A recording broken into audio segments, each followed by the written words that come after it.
It was mid-December. I was only 17 at the time, and every year, just before Christmas week, my mom had to go on a 3-day business trip for work. Being an only child that lived just with my mom, I'd spend these days that she was gone home alone. Usually, she'd leave just before winter break, so I'd be in school for most of the day. But this year, she left the same day that our school let out for the holidays. I had the house to myself and wanted nothing more than to stay inside and chill all day. Our city was going through somewhat of a snowstorm, so I couldn't really leave the house anyway.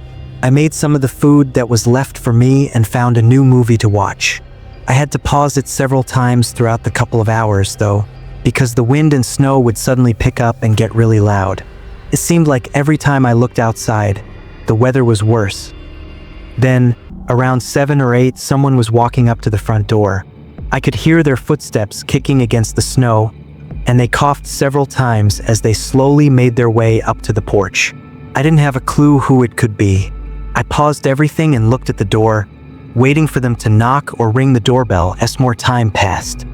Though, I could feel myself getting nervous as something didn't feel right. I want to say I waited 3 or 4 minutes, not hearing anything, before I went up to the door and looked outside. Nobody was there. I could see the footsteps coming right up to the door, then going back the way they came. I was really confused. I had clearly heard them walk up, but somehow, I didn't hear them leave. Also, with the snowstorm outside, what reason could someone have to come up to my house? I think the only reason I could settle on was that the snow made it difficult to see, and they mistook my house for theirs. Maybe they realized once they got up to the porch and didn't want to alarm anyone, so they quietly left.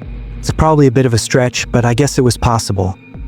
After a while, I'd mostly stopped thinking about the situation and was more caught up worrying about the storm.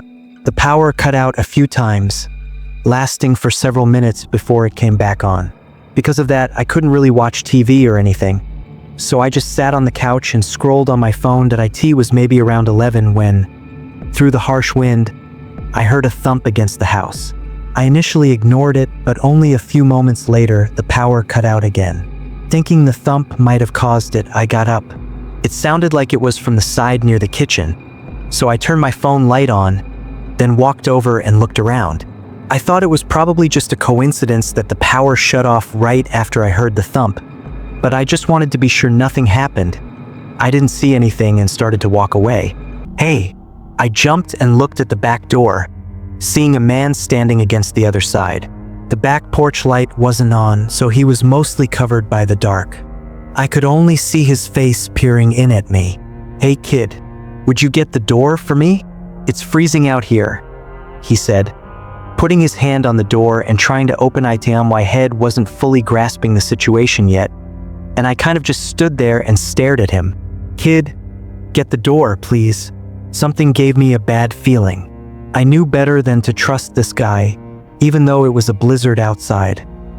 The man started coughing, and I started to back up. His face instantly fell into a disturbing frown. "Open the door!"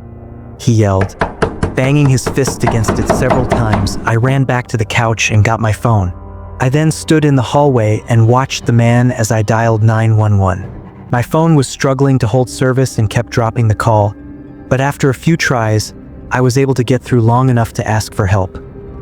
The man at the door continued to yell at me and hit the door, but eventually he ran off.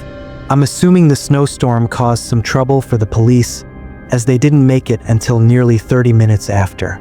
I told them what I could and called my mom to let her know what happened. Nobody really knew what to think of it.